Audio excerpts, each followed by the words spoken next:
Hello, good morning to you. Welcome welcome to this video. This is a breaking news story that you may have heard about. When we say leaked to media, what we actually mean, this is deliberate, and it was done by Labour.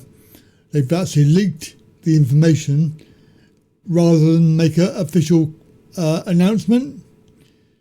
And it shows level of contempt that they have for people, especially the disabled people, because I think that they hate disabled people.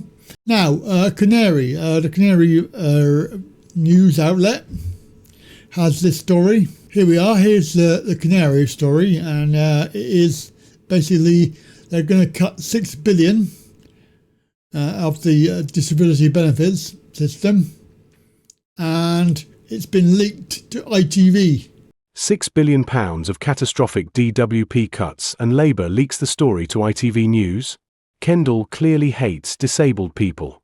The Labour Party-led Department for Work and Pensions, DWP, is set to introduce a controversial package of welfare reforms aimed at saving over £6 billion, which will include significant changes to how disability benefits are administered. Yet, as it has done previously in the past year, the Labour-led DWP decided to leak the news to the mainstream media late on a Friday, as opposed to putting out an official announcement. If that's not contempt for chronically ill and disabled people, it is unclear what is. DWP, horrific cuts now in the pipeline. The DWP plans, which have prompted outrage from disabled people and some members of the Labour Party, will impose stricter criteria for personal independence payments, PIP, freeze payments in line with inflation, and alter the calculation of universal credit. Work and Pensions Secretary Liz Kendall has stated that the welfare system is in need of repair, asserting that a shift towards getting more individuals into the workforce is essential.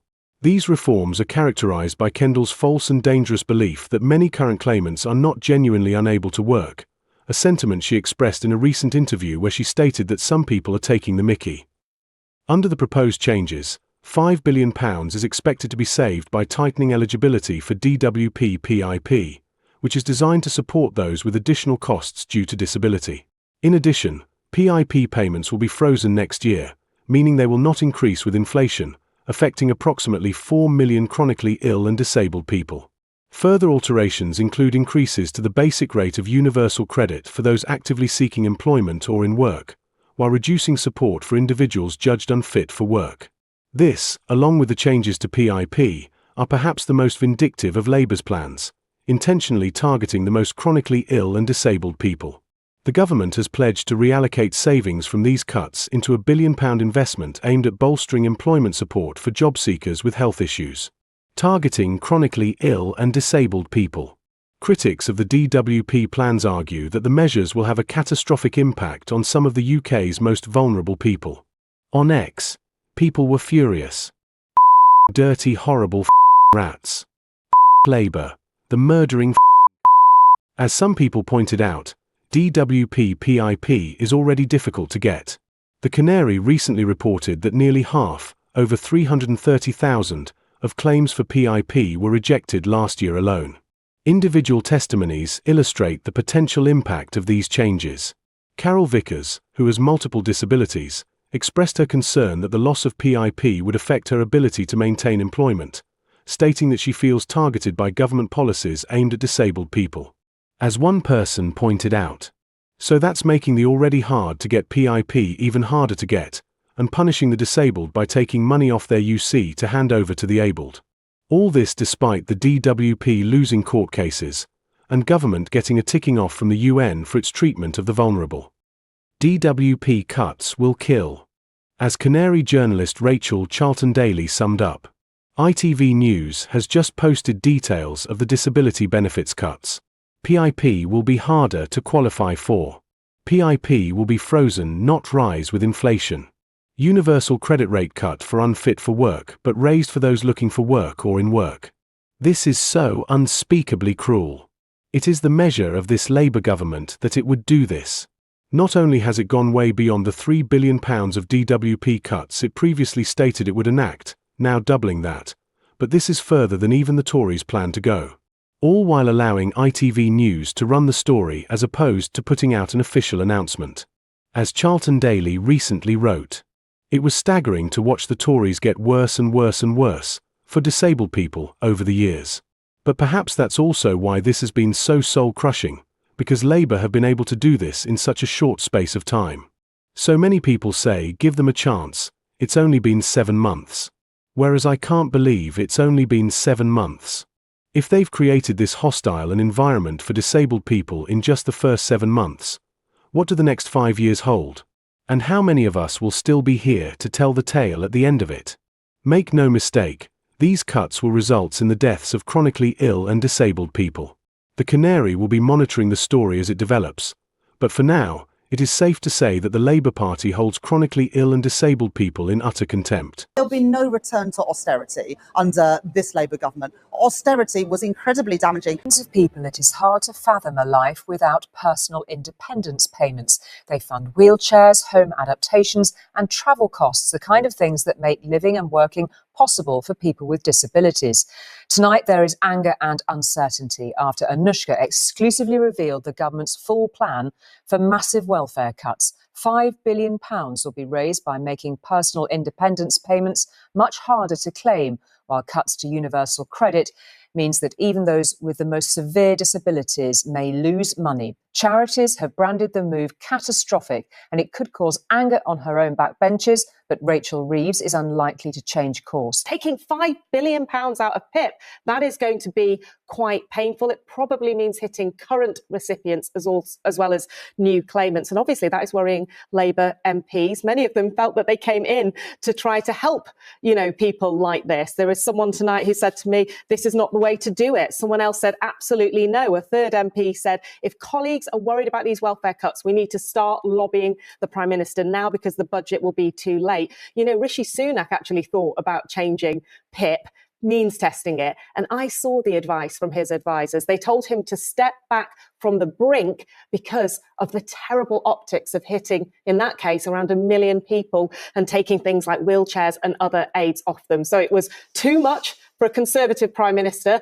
But this government really believes that this could incentivise work and they really want to get this bill down. But it seems to me from what I've heard tonight that if they go ahead with that, they certainly could face a rebellion on their side. Now, this may well have passed you by, given all the noise that Donald Trump is making on the other side of the Atlantic by stomping his feet and throwing his arms in the air, the Ukraine issue and everything else, and all the money that we need to raise in order to arm them properly. This news may well have passed you by. But the UK government, our wonderful Labour government, appear to be throwing disabled people right underneath the bus. That is because in order to save somewhere in the region of £6 billion, they're doing these 4 things, which in and of themselves will massively target disabled people, long-term sick and the chronically ill, essentially those who really aren't able to work.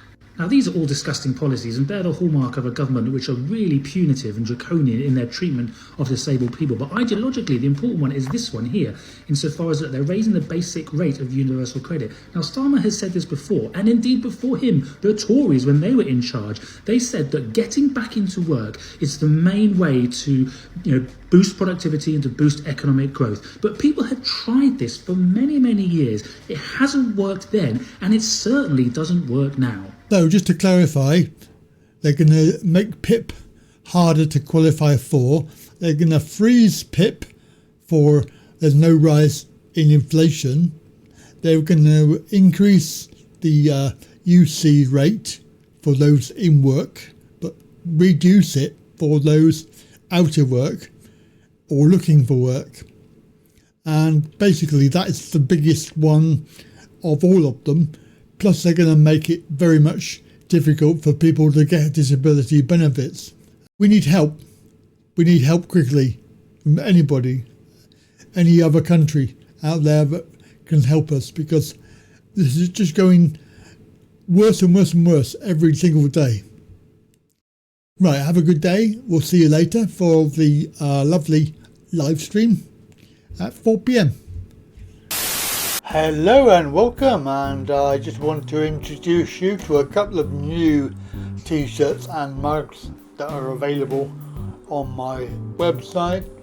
This is direct on Spring, so you can get that from the link down below, and there are some new items here that I want to show you. First and foremost, this new t-shirt and mug. So the first item here is the title Stuck Farmer. You can rearrange the letters and get the message. These are available in all sizes, and basically you've got a choice of a ladies t-shirt or a normal t-shirt and a mug. Along with these are existing t-shirts and mugs. So there may be some designs here that you want to have a look at. These are all available for purchase now, and they are direct from the supplier. Songkran t-shirts for Thailand. There are some New World Order t-shirts as well. Some funny t-shirts, some very topical t-shirts, some amusing t-shirts. So if you want any of these, then please do go over to the website, link down below.